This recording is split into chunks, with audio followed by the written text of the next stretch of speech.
Dans une forêt, vivait un lièvre qui passait ses journées à se promener, à faire des bonds et à s'admirer. Il adorait se vanter auprès des autres animaux d'être le plus rapide de tous. Je suis l'animal le plus rapide de toute la forêt. Quelqu'un veut faire la course contre moi? C'est vrai qu'il courait très vite avec ses longues pattes. Les autres animaux détestaient sa façon de se vanter, mais ils devaient reconnaître qu'aucun d'entre eux ne gagnait jamais contre le lièvre. Oui, j'ai encore gagné la course. Normal, je suis le plus rapide de tous les animaux. Partout où il allait, le lièvre racontait qu'il était si rapide que personne ne pouvait jamais le dépasser. Ces paroles commençaient à agacer les animaux de la forêt. C'est vrai qu'il est le plus rapide de tous, mais ce n'est quand même pas une raison pour se vanter. Il faudrait que quelqu'un lui donne une bonne leçon. Tout ce que les animaux disaient sur le lièvre finit par arriver aux oreilles de la tortue. La tortue marchait très lentement. Elle mettait une journée entière à parcourir la distance que le lièvre courait en 1 minute. La tortue aurait bien aimé rencontrer le lièvre un de ces jours. Elle alla voir les autres animaux et leur dit qu'elle avait envie de faire la course contre le lièvre. Tu veux faire la course contre lui? Même les animaux les plus rapides n'ont jamais réussi à battre le lièvre. Alors comment pourrais-tu gagner? Ne vous en faites pas pour ça, mes amis, j'en fais mon affaire. La tortue alla trouver le lièvre. Bonjour, monsieur le lièvre, je suis bien aise de vous voir. Justement, je vous cherchais. Le lièvre lui demanda avec curiosité. Ah oui? Et pourquoi donc me cherchiez-vous? Parce que j'ai entendu dire que vous étiez l'animal le plus rapide de la forêt. Ou du moins, c'est ce que vous pensez à ce qu'on raconte. Mais pour en être bien sûr, j'aimerais avoir la chance de faire la course contre vous. Alors nous verrons qui est le plus rapide. Aussitôt que la tortue eut fini sa phrase, le lièvre se mit à rire tellement fort que tous les animaux de la forêt pouvaient l'entendre. Vous contre moi. Une course. Vous plaisantez, n'est-ce pas? Jamais vous ne pourrez me rattraper. Le temps que vous fassiez un pas, j'aurais fini la course. Eh bien, si nous ne faisons pas cette course, nous ne le saurons jamais. Très bien, tenez-vous prête. Nous ferons la course demain matin. Et la tortue s'éloigna, tandis que le lièvre continuait de rire.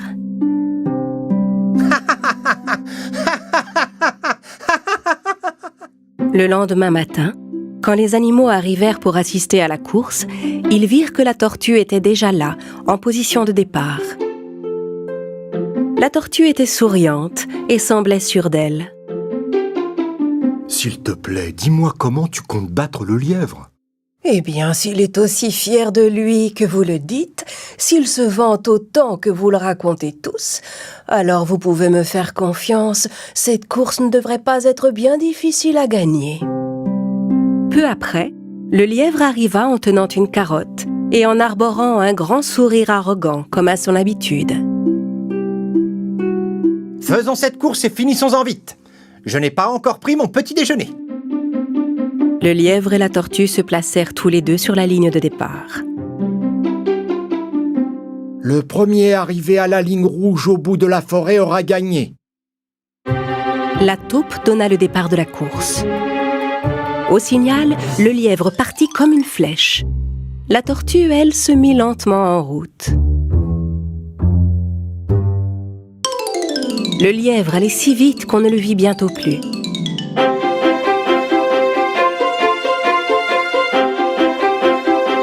Les animaux qui assistaient à la course étaient certains que la tortue allait perdre.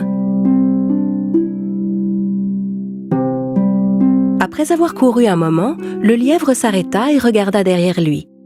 Il n'y avait personne en vue.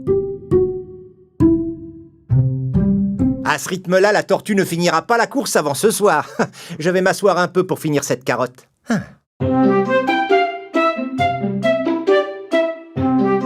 Le lièvre termina tranquillement sa carotte, tout en regardant la route. Au loin, il pouvait voir la tortue qui avançait. Avec un sourire narquois, il se leva et se remit à courir. Le lièvre était pratiquement arrivé au point d'arrivée.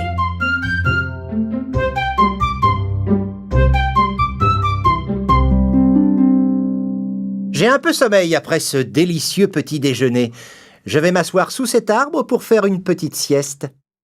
Le lièvre était tellement certain de gagner la course qu'il prit le temps de s'assoupir. Pendant ce temps, la tortue continuait d'avancer tout doucement, mais sans perdre confiance.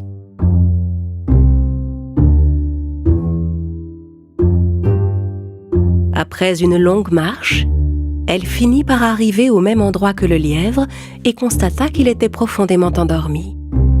Sans s'arrêter, elle poursuivit sa route.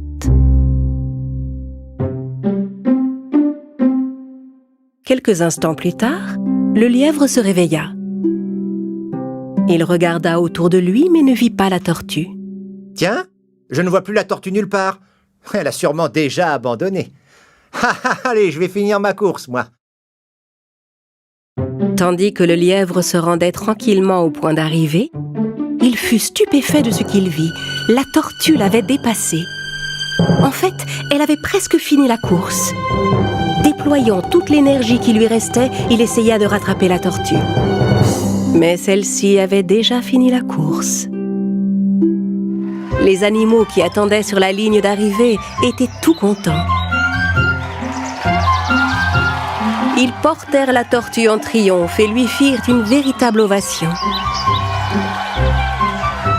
Le lièvre, lui, restait seul dans son coin, tout triste. La tortue qui venait de gagner la course s'approcha de lui. « Cher monsieur le lièvre, vous savez, le plus important dans la vie est d'être constant dans tout ce que l'on fait. Se vanter partout et s'admirer soi-même n'est pas une force, mais une faiblesse. Je n'ai pas gagné la course parce que j'étais la plus rapide, mais parce que j'ai été plus sage et plus consciencieuse que vous dans cette course. » C'est vrai. C'est fini. Je ne me vanterai plus devant tout le monde d'être le plus rapide de tous. Je dois partir à présent. J'ai un long voyage à faire pour rentrer. La tortue lui fit un sourire et poursuivit sa route. Le lièvre comprit son erreur et retint la leçon. À partir de ce jour, on ne l'entendit plus jamais se vanter et il ne chercha plus jamais à faire la course contre personne.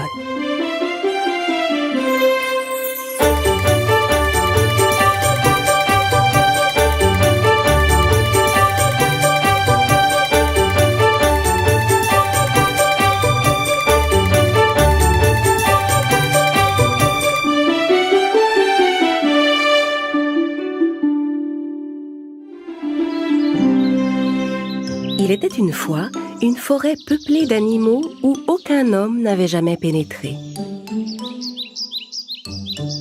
Malgré leurs différences, tous les animaux de la forêt vivaient en parfaite harmonie. Chacun d'entre eux avait ses propres caractéristiques. Les singes étaient malicieux, l'écureuil était peureux, le lion courageux, la biche était rapide, la tortue était lente, le renard était rusé et les abeilles très travailleuses. Le seul animal avec lequel les autres ne s'entendaient pas était le corbeau arrogant. Le corbeau n'aimait pas partager sa nourriture. Parfois, il volait même celle des autres animaux et s'enfuyait avec. Tous les animaux commençaient à se dire que ce corbeau égoïste méritait une bonne leçon. Comme il était le plus malin et le plus rusé, le renard prit la parole. « Laissez-moi faire. Je vais jouer un bon tour à ce corbeau égoïste. Ça va lui apprendre à être aussi arrogant. » Un jour, le corbeau alla en ville pour chercher de la nourriture et revint dans la forêt avec un gros morceau de fromage dans le bec. Il alla se poser sur une branche. Le renard, qui le surveillait de loin, décida de passer à l'action pour s'emparer de ce fromage. Il s'approcha de l'arbre sur lequel l'oiseau s'était posé. Le corbeau était en train de picorer le fromage qu'il avait posé sur la branche. « Hé, bonjour l'ami! Qu'est-ce que tu manges? Je n'ai jamais rien vu de tel. » Ah, ça s'appelle du fromage. Les humains en mangent. Je me demande quel goût ça a. Tu m'en donnes? Ah, pas question. Tu sais quelle distance j'ai dû parcourir pour le trouver? Eh bien, un jour, je partagerai ma nourriture avec toi et nous serons quittes. Mais qu'est-ce que j'ai à faire de ta pauvre pitance? Ce fromage est un mets très spécial. On n'en trouve pas partout.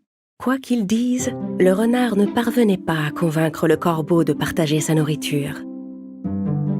Le renard était malin, mais le corbeau n'était pas en reste.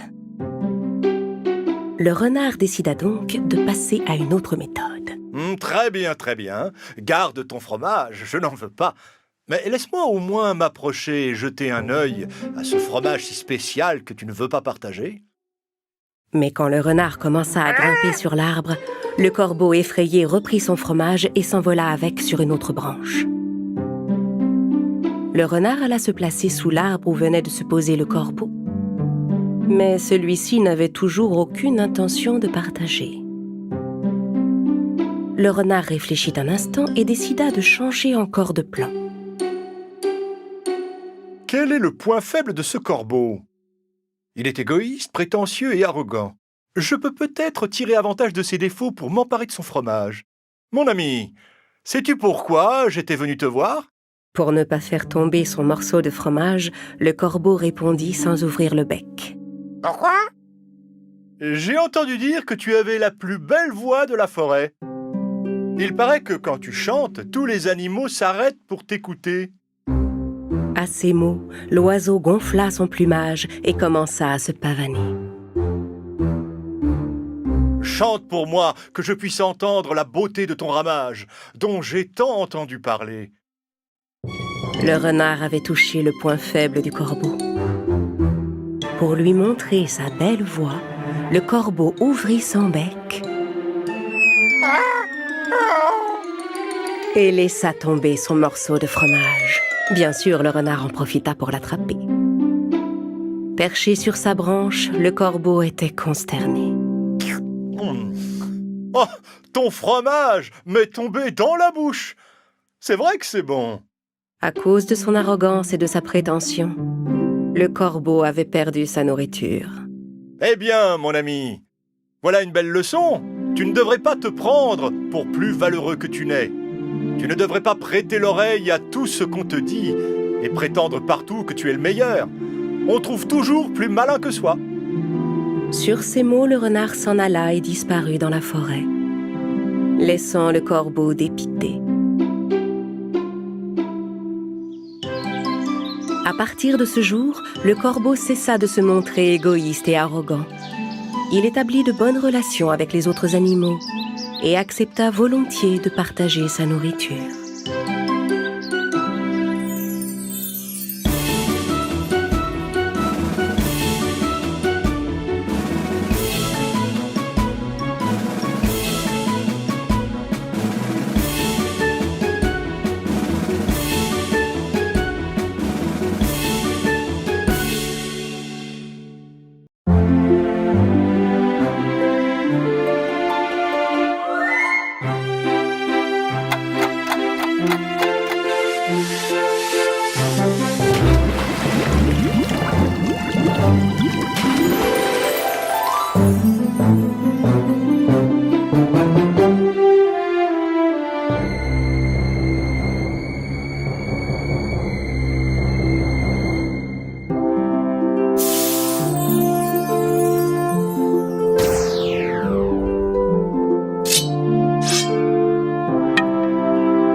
jour, un rat qui vivait à la ville alla rendre visite à l'un de ses amis. Son ami avait quitté la ville depuis longtemps pour s'installer à la campagne. Après un long voyage, le rat des villes arriva finalement au village de son ami.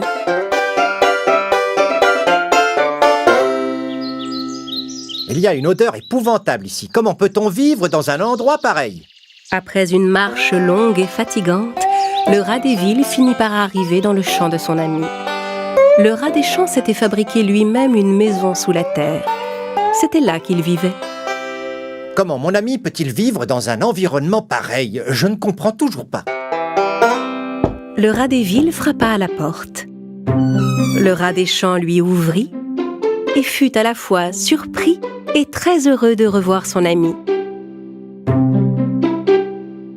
Bienvenue, mon ami. Qu'est-ce qui t'amène ici, en dehors de la ville? Je commençais à me fatiguer de vivre à la ville. J'ai eu l'idée de venir te voir et de découvrir quel genre de vie tu mènes depuis que tu es ici. Mais je vois que tu n'es vraiment pas heureux. Ça alors, entre, ne reste pas là. Je vais nous préparer quelque chose à manger. Ils entrèrent tous les deux. Le rat des villes fut stupéfait de découvrir l'intérieur de la maison. Le rat des champs vivait dans un petit trou que le rat des villes trouva sombre et étouffant. Alors, comme ta maison est sombre et petite, comment peux-tu vivre dans cet endroit? Le rat des champs servit un repas à son ami. Sur la table, il mit un morceau de fromage, de la salade, une carotte et des grains de maïs. Le dîner est servi. Sers-toi, mon ami, et bon appétit. Le rat des villes regarda ce qui était posé sur la table et dit: Ça alors, tu parles d'un festin? Là où nous vivions, les rats ne s'arrêtaient même pas devant ce genre de nourriture. Nous avions des pains, des pâtisseries, tout un tas de fromages et de viande. On peut trouver tout ce qu'on désire quand on habite à la ville. Quand ils eurent fini leur repas, ils sortirent se promener dans le champ autour de la maison. Le rat des villes n'aimait décidément pas l'endroit où vivait le rat des champs. Cet endroit n'est pas à mon goût. C'est tellement sale et ennuyeux. Il faut que tu viennes chez moi. Je t'emmènerai faire le tour de la ville. Il faut que tu vois ça. Oh, je suis sûr que tu ne reviendras plus ici. Le lendemain matin, les deux amis se dirent au revoir. Peu de temps après, le rat des champs décida de rendre à son tour visite à son ami. Il quitta sa maison et se mit en route. Après un long voyage, il arriva en ville. Le rat des champs se rendit chez son ami en suivant les indications qu'il lui avait données. Le rat des villes habitait dans un appartement. Le rat des champs fut stupéfait de voir où vivait son ami. Cette immense maison est à toi? Pas vraiment. Je la partage avec les propriétaires, bien sûr. Je meurs de faim. Montre-moi ce merveilleux festin dont tu m'avais parlé. Le rat des villes entra dans la cuisine, ouvrit la porte du réfrigérateur et prit du fromage, de la viande et toutes sortes de fruits et de légumes qu'il posa sur la table. Tandis qu'ils commençaient à manger, ils entendirent un chat miauler. Le rat des villes sursauta et dit: « Oh non! Le chat de la maison nous a entendus. Nous devons nous cacher. Viens! » Les deux rats s'enfuirent et allèrent se réfugier dans un trou du mur. Hors d'haleine, le rat des champs demanda: « Tu vis dans la même maison qu'un chat? Et tu ne trouves pas ça dangereux? » Si, bien sûr. Mais c'est le prix à payer pour vivre dans le confort et être bien nourri et en bonne santé. Au bout d'un moment, le chat quitta la cuisine et les deux amis purent sortir de leur trou et aller reprendre leur repas. Un instant plus tard, en entendant la porte d'entrée s'ouvrir, le rat des villes fut à nouveau pris de panique. Oh, vite, dépêche-toi, les propriétaires viennent de rentrer. Fuyons avant qu'ils nous voient. Ils retournèrent se cacher tous les deux dans le trou et le rat des champs, essoufflé, demanda à nouveau: Cette fois, pourquoi on s'est enfui? La maîtresse de maison, elle ne sait pas que tu vis ici? Bien sûr que non. Les gens sont très dangereux, tu ne le sais pas? Comment peux-tu vivre avec eux dans cette maison? Bien sûr, il y a quelques inconvénients, mais je suis heureux de la vie que je mène. Tu l'as vu ici, je mange tout ce que je veux. La voie est libre. Viens, reprenons notre repas. Le rat des champs sortit du trou, mais ne suivit pas son ami. Il se dirigea tout droit vers la porte et expliqua. Non merci, j'ai perdu l'appétit. Cette frayeur me suffit amplement, je m'en vais. Mais où vas-tu? Je rentre chez moi. Ma maison n'est peut-être pas riche, mais je vis paisiblement et en toute liberté. J'aime mieux me sentir libre et bien tranquille que de vivre constamment dans la peur. Alors le rat des champs rentra chez lui et reprit sa vie modeste mais heureuse. Et il ne retourna plus jamais à la ville.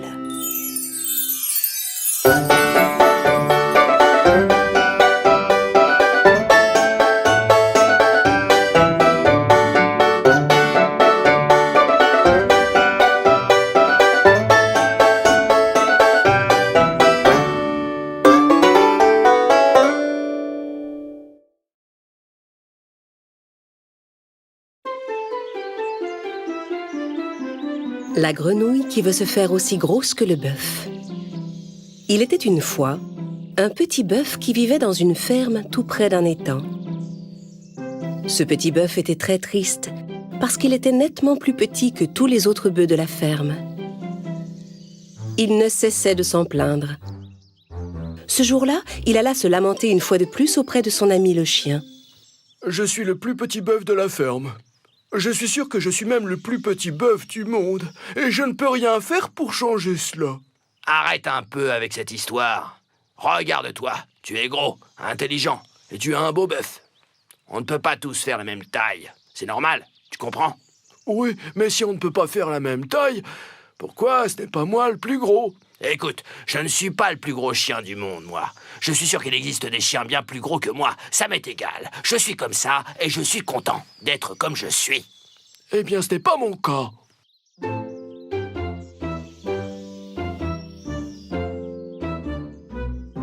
Dans l'étang qui bordait la ferme de notre pauvre bœuf, vivait une grenouille extrêmement prétentieuse. Cette grenouille adorait se vanter auprès de ses camarades. Elle était de loin la plus grosse de toutes et elle en était très fière. Mais je suis la plus grosse grenouille de cet étang. Et la plus grosse grenouille doit commander. À partir de maintenant, vous devez tous m'appeler votre chef. Aucune règle ne dit que la plus grosse doit commander. Et d'ailleurs, nous n'avons aucun besoin d'un chef.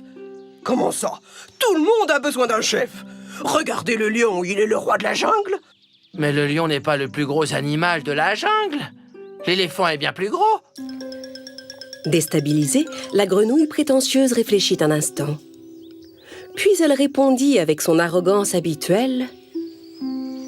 Nous ne sommes pas dans la jungle et vous n'êtes pas des éléphants. Je suis votre chef. Un point, c'est tout. Les autres grenouilles se concertèrent un moment et décidèrent de donner à cette prétentieuse une bonne leçon. Mais elles ne savaient pas comment s'y prendre. Un jour, alors qu'elles nageaient dans leur étang, les grenouilles virent le bœuf qui broutait tristement au bord de l'eau. C'était la première fois de leur vie qu'elles voyaient un animal aussi gros. Waouh, quel animal énorme! En découvrant l'animal, une des grenouilles eut une idée. Dites, notre grenouille prétentieuse nous a bien dit que le plus gros des animaux devait être le chef. Alors c'est à lui de commander. Et les grenouilles s'approchèrent du bœuf. Elles lui exposèrent la situation et lui demandèrent de l'aide. Mais je ne suis qu'un pauvre petit bœuf. Qu'est-ce que je peux bien faire pour vous? Un petit bœuf? Qui, toi? Toi, tu n'as rien à faire. Nous allons t'amener une de nos camarades qui passe son temps à se vanter. Pour le reste, on s'occupe de tout. D'accord, il faut que je rentre à la ferme, sinon le fermier va s'inquiéter.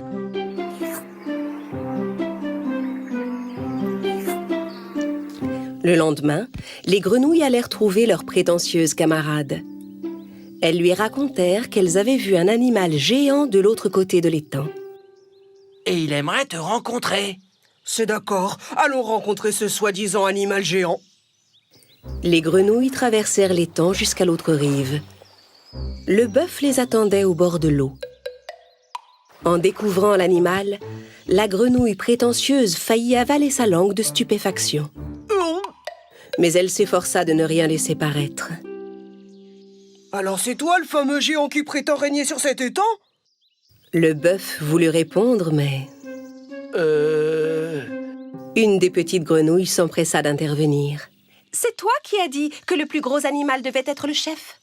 Comme le bœuf est le plus gros de tous, il est normal qu'il commande. Oui, mais je peux être aussi grosse que lui.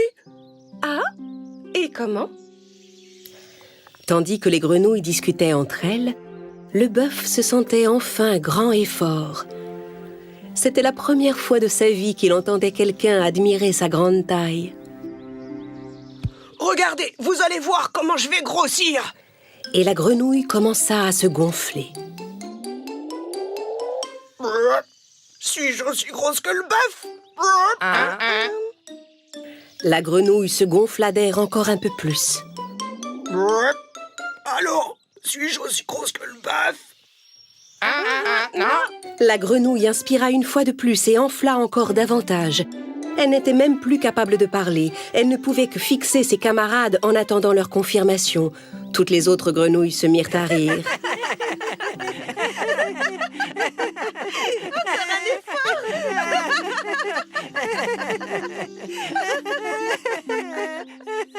La grenouille continua à se gonfler. Elle enflait et enflait jusqu'à ressembler à un ballon. Le bœuf contemplait la grenouille d'un œil stupéfait.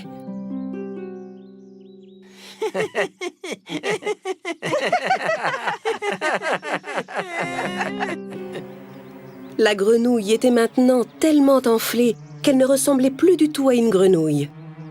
Gonflée comme un ballon, elle commença à décoller du sol et à s'élever dans les airs. Elle parvenait enfin à la hauteur du bœuf. Mais ce qu'elle voulait, c'était le dépasser. Avec un dernier effort, elle inspira encore un peu pour continuer à s'élever.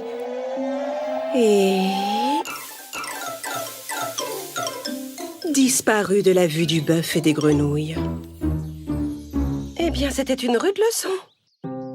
Les grenouilles étaient toutes un peu tristes de ce qui était arrivé à leurs camarades qui voulaient être plus grosses que toutes les autres. Quant au bœuf, on ne l'entendit plus jamais se plaindre de sa taille.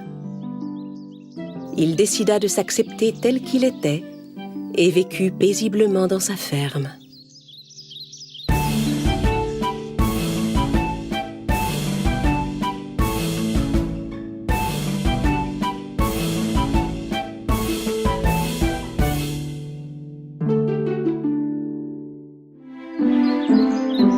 Le renard et la cigogne. Il était une fois un renard rusé et égoïste qui vivait dans une forêt. Comme il passait son temps à jouer de vilains tours, aucun des autres animaux ne lui faisait plus confiance. Et personne ne voulait être ami avec lui. Au bout de quelque temps, comme il n'avait aucun ami, le renard alla s'installer seul dans une grotte au bord de la forêt. Quelque temps plus tard, venant des pays froids, une cigogne arriva près de chez lui. Le renard était tout content à l'idée de trouver enfin une amie. Il alla aussitôt voir la cigogne. Bienvenue, chère cigogne. Veux-tu que nous soyons amis? Avec plaisir, mais tu es le renard rusé. Est-ce que je peux te faire confiance? Mais bien sûr que oui, voyons. Je n'ai aucun ami par ici, mais je suis sûr que toi et moi, on peut devenir bons amis. Au bout de quelque temps, lassé de manger tout seul, le renard décida d'inviter sa nouvelle voisine à dîner.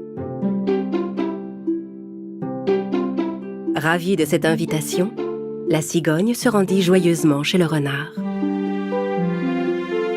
La soupe que le renard avait préparée sentait délicieusement bon. Le renard mit la table et versa la soupe dans de grandes assiettes creuses.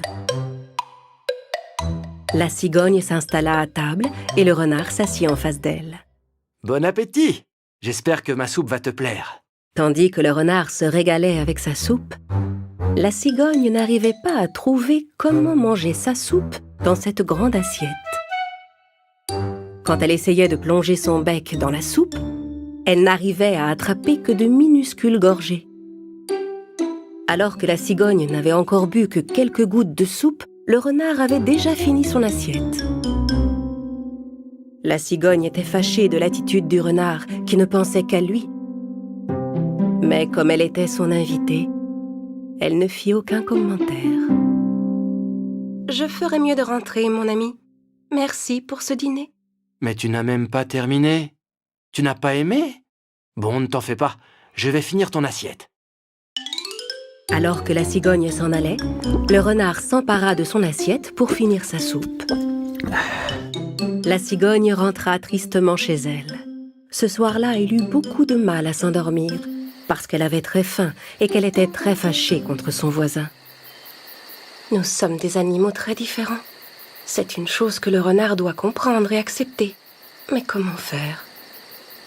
Après quelques instants de réflexion, la cigogne eut une idée. Elle voulait donner une petite leçon au renard.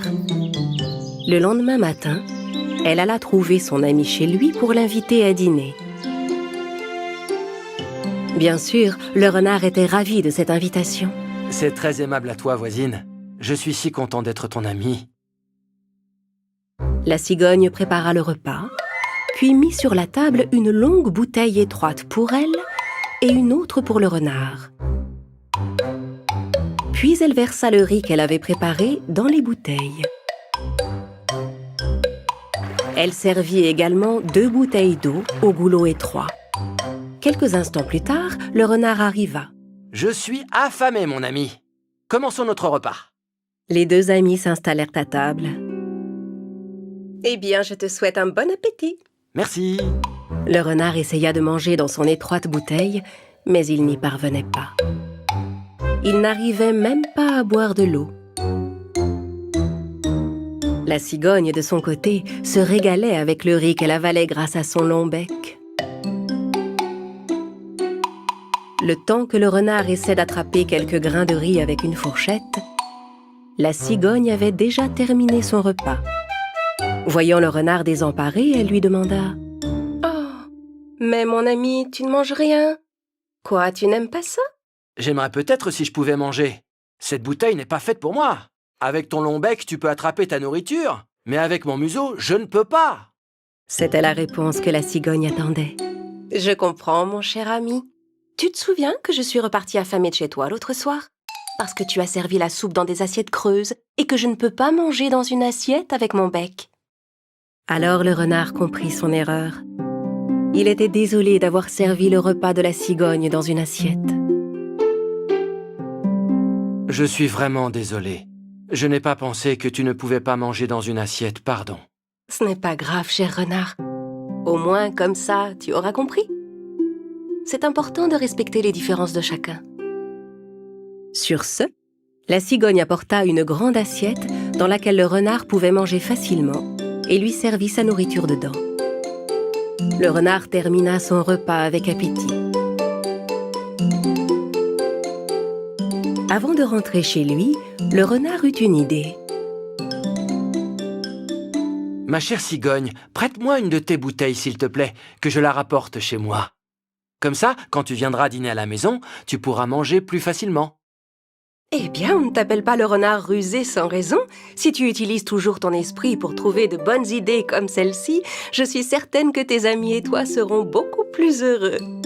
Le renard et la cigogne éclatèrent de rire.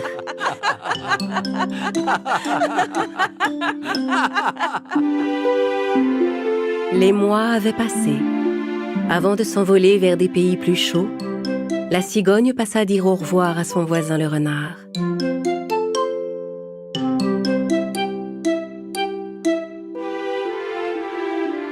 Resté à nouveau seul, le renard retourna dans la forêt. Mais il n'oublia jamais les paroles de la cigogne. Il ne se montra plus jamais égoïste et devint ami avec tous les autres animaux.